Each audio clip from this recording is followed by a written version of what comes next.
it over to Coroner Bannock to start. Good afternoon. On July 4th, 2022, at approximately 10:15 a.m., Highland Park Police were on the scene of an active shooter in the area of Central Avenue and 2nd Street, Highland Park, while an Independence Day parade was in progress.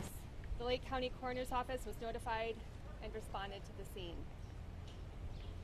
It is with a heavy heart that I bring to you the names of the victims of that tragedy.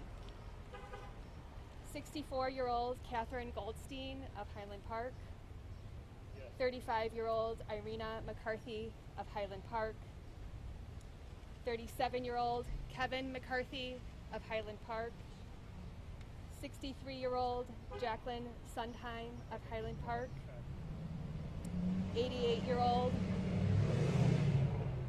Stephen Strauss of Highland Park, 78-year-old Nicholas Toledo Zaragoza of Morelos, Mexico. We have also been notified that there is a 7th victim that died at a hospital located outside of Lake County. I will now give the microphone to the Mayor of Highland Park, Mayor Nancy Rodering.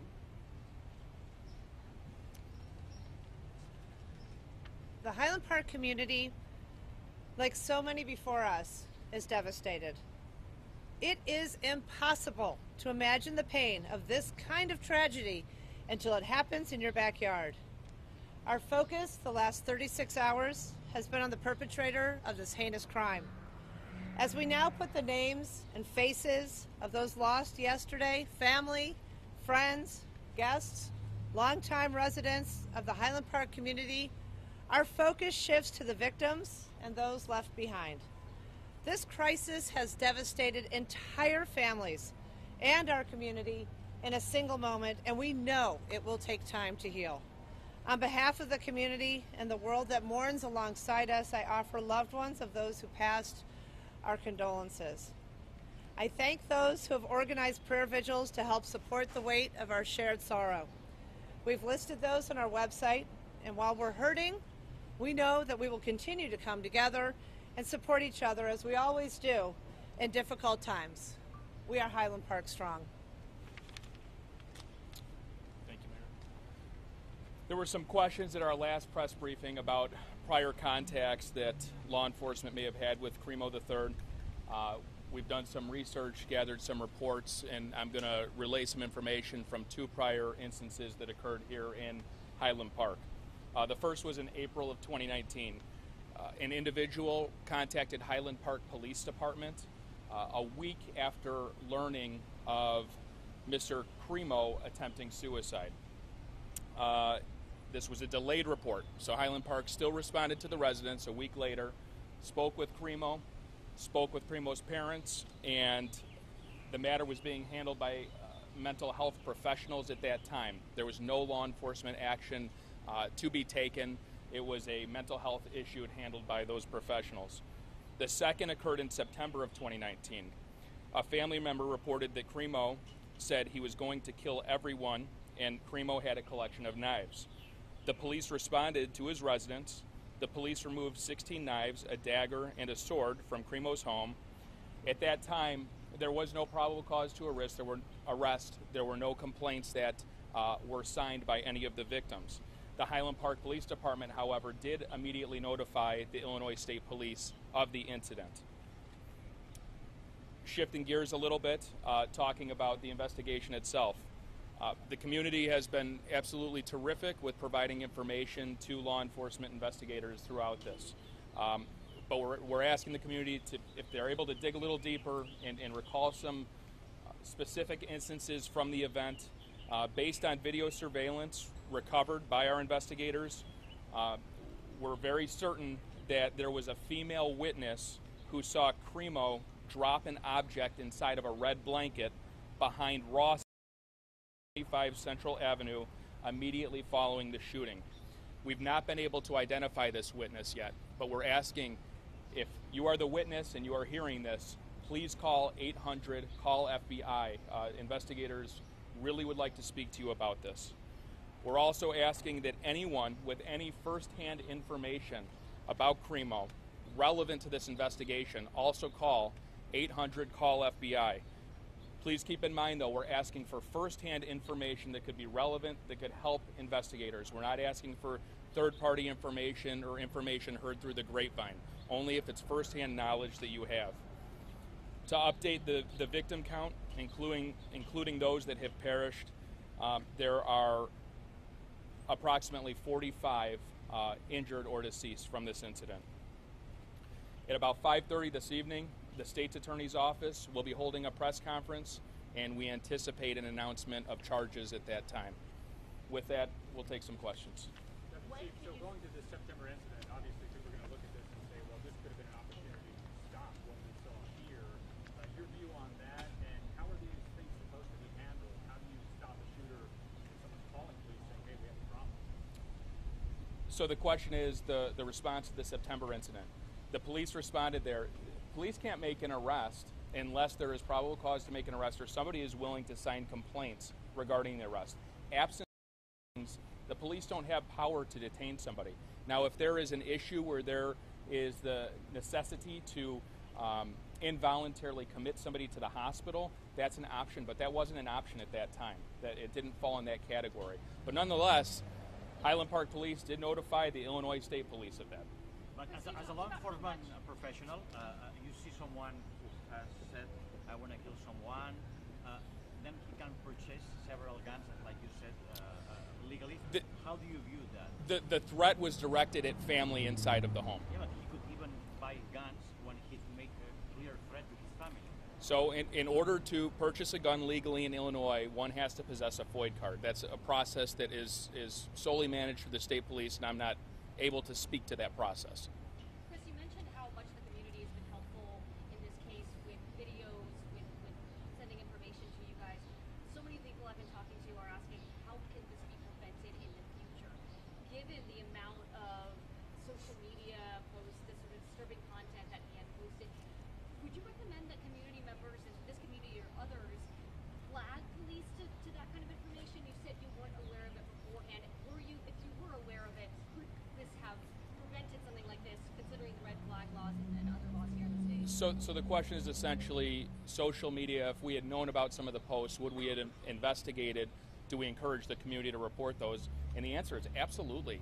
If the public sees something that is concerning online with anybody, they should notify the social media network it's posted on, notify local law enforcement, and that's when we get involved and we conduct an investigation. Law enforcement's going to do everything they possibly can to ensure the community is kept safe. But if we don't know about it, it's hard for us to investigate. Under the red flag laws in this state, though, would this potentially have been enough for you to confiscate weapons or take some sort of action? So in the case of September, the knives that Cremo possessed, they were confiscated and they were secured for safekeeping. In the case of the rifles and considering the social media posts and the videos that we have now. So at that time, there was no information that he possessed any firearms, any rifles.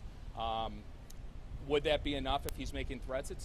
It's a case-by-case basis. I don't want to speak broadly to the issue. It depends on the circumstances. There are circumstances where law enforcement does have that authority to obtain a seizure order, but it is situational dependent every single time. Chris, there's a report that Cremo visited a synagogue here in town during Passover. Do you know anything about that? Can you speak to it? That's nothing I know about at this time. Chris, you mentioned that the weapons, the rifles, were legally purchased in this general Chicago area, but can you specifically say when they were purchased? They were purchased after that September incident. I don't have the exact dates. I believe it was in 2020 and 2021. Chris, earlier this morning we were discussing whether we had any additional information on motivation. You said not yet. Is there any new information in that regard? Investigators have been really tirelessly working since Cremo was taken into custody, trying to determine motive. At this point, there is no definitive motive that he had. Is he talking? He has been talking to investigators. Chris, anything on the handguns? When was his FOID card? I don't have that information right now. The object that you said was wrapped behind glass. Do you know what that was? It was the rifle, and it was in a red blanket. Chris, do you have any information that he may have tried to, after the shooting, tried to check himself into a hospital, Lutheran General Hospital? Have you heard any reports of No, we do not have that information. Just to follow up on the last September incident, you said that involuntary committing him was not an option. Can you explain that? What are the options for officers? Based on that time, based on those circumstances, that was not an option. It did not fall in that category. What would it require? Again, it's case by case specific. Were Irina and Kevin McCarthy husband and wife, brother sister? What's their relationship? I'd have to get back to you on that. I don't know. Chris, do you have Jennifer, do you anything on know? the handguns you talked earlier about? How many were there? Were they legally purchased? Anything on that? The count, sheer number? So he had purchased five Five firearms. Five firearms, and that includes rifles and handguns as well. So the other three legally purchased and they were handguns? There were a combination of which, I don't have the exact count, at least 2 rifles, some pistols, and possibly a shotgun. Those were seized at his father's home pursuant to a search warrant yesterday. What was the size of the knife collection, and did he ever get it back after the incident? I would have to do a little research on that. What time period were those 5 weapons purchased? Approximately a year. Is there any information about that 7th victim who passed away in age, perhaps? Not yet, but we are working on obtaining some information. What county is that victim in? Cook. If the charges are being filed, as you said, probably around 5 o'clock this afternoon, there will be an arraignment likely tomorrow morning, or? That would be my yes. If charges are filed today, it's very likely he'll appear in bond court tomorrow morning. Do you know do you have more evidence that, or more explanation of what you found in the car? You said the rifle was found in the blanket. What you found in the room? Give us more specifics on that. Evidence technicians are collecting a lot of shell casings, but as far as anything of evidentiary value, that's the extent. In the car, you said there was rifles, the other rifle? In the car, there was a rifle. Anything else? Was it loaded? I would have to check and get back to you. Do you know where he was heading in that car with that type of rifle? He drove around to a number of places. He drove into Wisconsin, then he came back into Illinois. That's when the alert person who recognized the vehicle description from the press briefing called 911, and he was stopped. Chris, are you able to speak to any federal investigation, any possible federal indictments where you would be brought into the federal system? So the FBI, the ATF, our federal partners, the Department of Justice are very involved in this case. I can't speak for them. All I can say is they are on the ground here working with us in lockstep. And I could take 2 more. You know where in Wisconsin? Going back to the September incident, so police notified state police. What was the follow-up from state police at that point? And was there any monitoring given what had happened of his social media accounts then? And should there have been? Do you want to speak to that? My name is Master Sergeant Delilah Garcia. I'm Public Information Officer, Deputy Chief.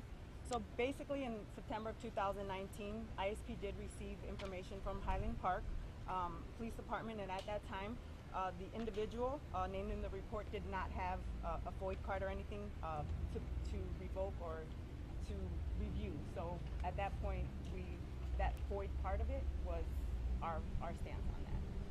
And there was nothing done to say this person shouldn't be able to get.